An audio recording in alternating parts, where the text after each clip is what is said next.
द्वितीय सामुएल अध्याय 11। अनंतर वर्षर परिवर्तन समय राजा माने युद्ध को जिया बेले दाऊद जोआब को और ताहा सहित अपना दास मानकु और समुदाय इस्राएल को पठाइले।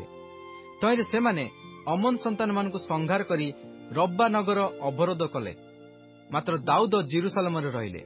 अनंतर दिने संध्या समय दाऊद अपना सज्जारू उठी राजगृहर छात उपरे बुलुथिले। पुणी सेई छात उपरु से एक स्त्री को स्नान करथुवा देखिले। सेई स्त्री देखिବାକୁ अति सुंदरी थिला। तेणु दाऊद सेई स्त्रीर विषय बुझिया पई लोक पठान्ते जणे कहिला, से कौन इलियामर कन्या हित्य उरियर भार्या बत्सेबा नुहे? तो दाऊद दूत पठाई ताहाकु आनिले। पुणी से तांको निकटकु आसन्ते दाऊद ताहा सहित शयन कले। से समय से स्त्री ऋतु स्नान करिथिला। एउतारे से अपना गृह को फेरीगला।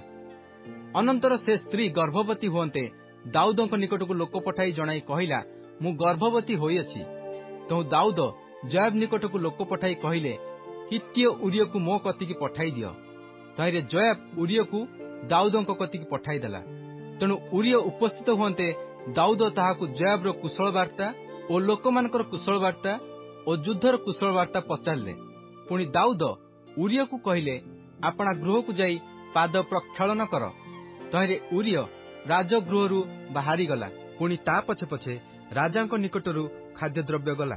मात्र उरिय अपना प्रभुर दासगण सहित राजगृह द्वार रे शयन कला और अपना गृह को गला नहीं। एथिरे उरिय अपना गृह को जाई नहीं। यह लोक माने दाऊद को जणांते दाऊद उरिय को कहले, तुम्बे कौन यात्रारू आसिन? अपना गृह को काहे की गल नहीं? तेबे उरिय दाऊद को कहला, सिंदूक और इस्राएल और जिहुदा पत्र कुटीर रे अछंती और मो प्रभु जोआब और मोहर प्रभु को दास माने पदारे छाउणी करी अछंती। तेबे मु कोन भोजन करियाकू और पान करियाकू और भार्या संगे शयन करियाकू अपना गृह को जीवी?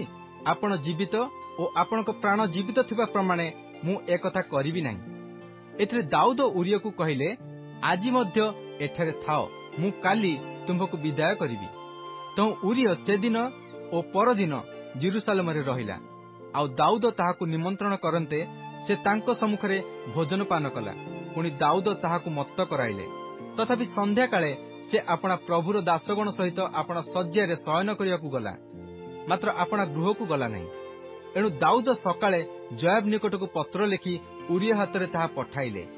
पत्र रे से एहा लिखिथिले, जथा जेपरि उरिय आहत होई मरिबो, एथिपई तुमे माने घोर युद्ध सम्मुखरे ताहाकु नियुक्त करी ताहा निकटरू घुंची जीव। पुणी जोआब नगर निरीक्षण करिया बेले विक्रमशाली लोक माने केउठारे अछंती एहा जानी से उरिय को सेठारे नियुक्त कला। एउतारे नगरर लोक माने बाहर जाई जोआब संगे युद्ध कले। तहिरे दाऊदंकर दास मानक मध्यरु केतक लोक पतित हेले और हित्य उरिय मध्य मला।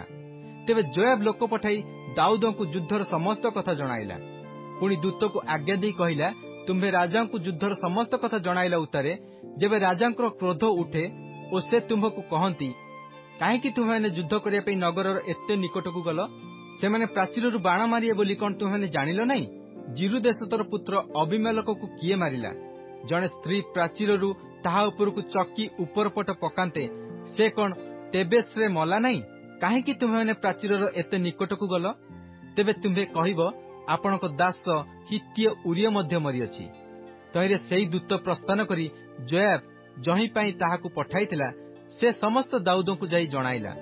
सेई दूत दाऊद को कहिला, से लोक माने आम्भमान को ऊपर प्रबल होई पदाकु आम्भमान को निकट को बाहरी आसिले। तो आम्भे माने द्वार प्रवेश स्थान पर्यंत सेमानको आक्रमण करी करी गलु।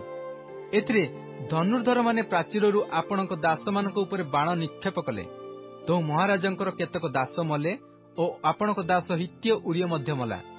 सेतबेले दाऊद सेई दूत को कहिले, तुम्हे जोआब को एपरी कहिबो, एथिरे तुम्हे दुखित हुओ नहीं, कारण खड्ग जेपरी एककु सेपरी अन्य को ग्रास करे। तुम्हे नगर प्रतिकूल रे आउरी दृढ़ युद्ध करी ताहा उच्छिन्न कर। एही रूपे तुम्हे ताहाकु साहसिक कर। एउतारे उरियर भार्या आपण स्वामी उरियर मृत्यु संवाद पाई आपण स्वामी निमते विलाप कला। पुणी शोक करिया समय गत हुअन्ते दाऊद लोक पठाई ताहाकु अपना गृह को नेले। तो से तांकर भार्या हैला और तांकर एक पुत्र प्रसव कला। मात्र दाऊद एही जो कर्म कले ତାହା ସଦାପ୍ରଭୁଙ୍କ ଦୃଷ୍ଟିରେ ମନ୍ଦ ଥିଲା।